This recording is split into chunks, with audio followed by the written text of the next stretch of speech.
This is Flawless F1's Japanese Grand Prix review video. In this video, we'll cover the current standings of the constructors, drivers, the race results, who set the fastest lap, that was Verstappen, the fastest pit stop, watch the video to find out, and of course the driver of the day, my driver of the day, my team of the weekend, and of course some strategic moves which do include Mercedes and a questionable one from McLaren, which kind of makes sense for points.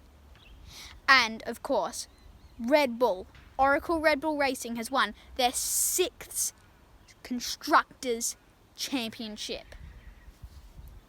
I'm in the middle of Australia and there are lots of flies. First up will be my driver and team of the weekend.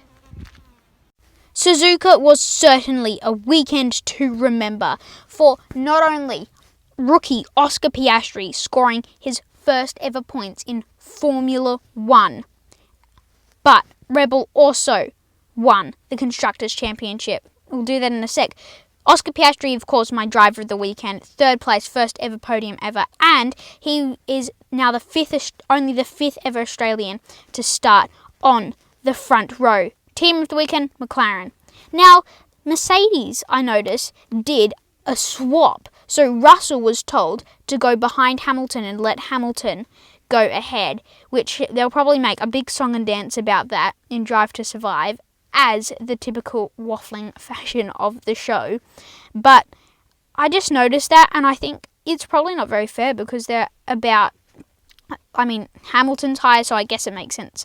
Anyway, they were swapping between McLaren as well. They are running their stealth livery for the Japanese Grand Prix. Now, Oscar Piastri had to swap with teammate Lando Norris, which I think was really unfair because if you think about it, Lando could have always gone past Oscar, and it would have been better if Oscar got more points to move up the board. And yeah, I guess you could argue that in reverse to say Lando should get more points to move up the board. But here's what I think the grid should have looked like. Yes, Verstappen on the top because that's basically inevitable. You know, their car's back on top again. Then Oscar Piastri. Then Lando Norris. But one thing on Red Bull quickly is that I feel like it was definitely a setup issue in Singapore. But anyway, enough of that. It doesn't matter for Red Bull. They are crowned Constructors' Championships for 2023. Congratulations, Christian Horner, Max Verstappen, and Checo. Now, time for the race results and the standings. So I will do this in my best F1 commentator voice.